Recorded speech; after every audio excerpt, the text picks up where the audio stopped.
Zia simple লাইফে আপনাদের সকলকে স্বাগত। আজ বাড়িতেই বানিয়ে ফেললাম দোকানের মতন মুচমুচে দই ফুচকা। প্রথমেই একটি পাত্রে নিয়ে নিলাম 1 কাপ আটা। সেই কাপেরই 1 কাপ পরিমাণ নিয়ে নিলাম সুজি। তার সাথে নিয়ে নেব 1 চামচ খাবার সোডা। ফুচকা তৈরি করার জন্য মাপটা খুব জরুরি। যতটা পরিমাণে আটা নেব ঠিক ততটা পরিমাণেই সুজি নেব। তো আমি এখানে 1 কাপ পরিমাণে নিয়ে নিয়েছি। এখন অল্প অল্প করে জল দিয়ে এটা ভালো করে মেখে নিতে হবে। মাখাটা খুব বেশি সফট হবে না। সুজিটা ভিজতে একটু সময় লাগবে, তাই যখন মাখাটা তৈরি করা হবে তখন একটু নরম করে রাখতে হবে। তো আমার এই ডোটা তৈরি করা হয়ে গেছে। এখন একটি কাপড় দিয়ে সুন্দর করে এটাকে ঢাকা দিয়ে রেখে দেব। এমনভাবে ঢাকা দেব যাতে কোনোভাবে বাইরের হাওয়া না ঢুকতে পারে। এখন চাটনি তৈরি করার জন্য কিছুটা পরিমাণ তেঁতুল জলের মধ্যে গুলে নিচ্ছি। ভালো করে গুলে নিয়ে তেঁতুলের পাল্পটা বার করে নেব। পাল্পের মধ্যে এখন দিয়ে দিচ্ছি 3 থেকে 4 চামচ চিনি আর দিয়ে দেব 1 চামচ লবণ। খুব ভালো করে এখন মিশিয়ে নেব। তারপরে গ্যাসটাকে সিম করে রেখে দেব।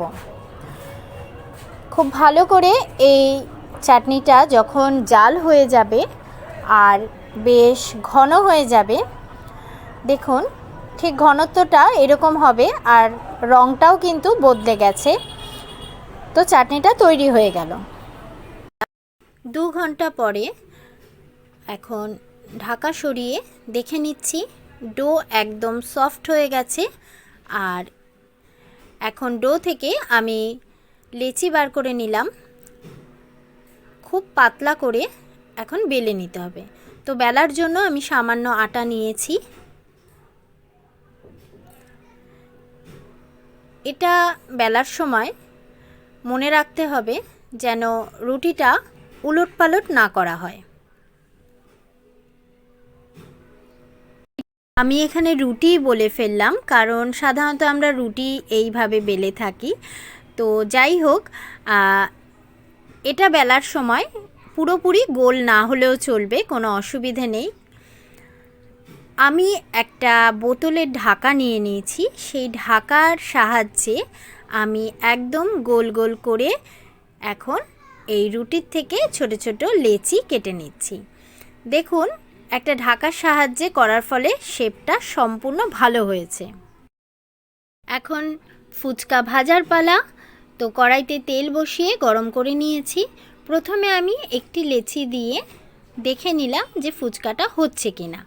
তো এরপরে আমি 3 থেকে 4টে করে লেচি একসাথে দিয়ে এগুলোকে ভেজে নিচ্ছি। দেখুন খুব সুন্দর কিন্তু ফুলে উঠছে। এটাকে এবার কম আঁচে আস্তে আস্তে বেশ একটু কড়া করে ভেজে নিতে হবে। ভেজে আমি তুলে নিচ্ছি।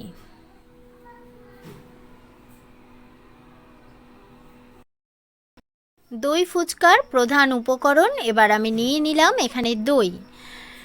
তার সাথে নিয়ে নিচ্ছি বিট লবণ আর নিয়ে নিচ্ছি চাট মশলা। খুব ভালো করে দইটাকে ফেটিয়ে নিতে হবে। চামচের সাহায্যে ফেটিয়ে নিলাম।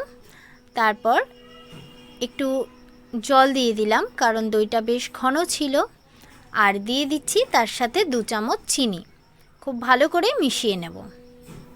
থেকে আলু সেদ্ধ করে রেখেছিলাম, তার মধ্যে দিয়ে দিচ্ছি কেটে রাখা ধনেপাতা, স্বাদ মতন লবণ আর দিয়ে দিচ্ছি ভাজা গুঁড়ো মশলা, দিয়ে দিচ্ছি বাদাম। এবার খুব ভালো করে এই সবগুলোকে মাখিয়ে নেব। দই ফুচকার সমস্ত উপকরণ একদম তৈরি হয়ে গেছে। হাতের সামনে এখন আমি সব কিছু নিয়ে বসে গেছি প্লেট সাজাতে। তো দেখে বুঝতেই পারছেন এখন ফুচকাগুলোকে ফাটিয়ে নিচ্ছি। এরপরে এর মধ্যে দিয়ে দেব তৈরি করে রাখা আলু মাখা, তার উপর থেকে দিয়ে দেব ফেটিয়ে রাখা দই, যেটাকেও আমি তৈরি করে রেখেছি।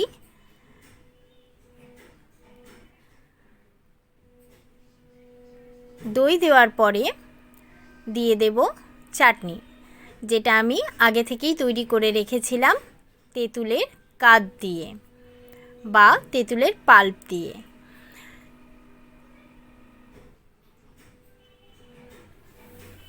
সাজানোর জন্য ওপর থেকে দিয়ে দিচ্ছি সেও ভাজা, বাদাম কুচি, ধনেপাতা কুচি, বিট লবণ, চাট মশলা। সম্পূর্ণ প্লেটটি তৈরি করা হয়ে গেছে। রেসিপিটি যদি ভালো লাগে অবশ্যই লাইক, শেয়ার, কমেন্ট করবেন। পাশে থাকার জন্য অসংখ্য ধন্যবাদ।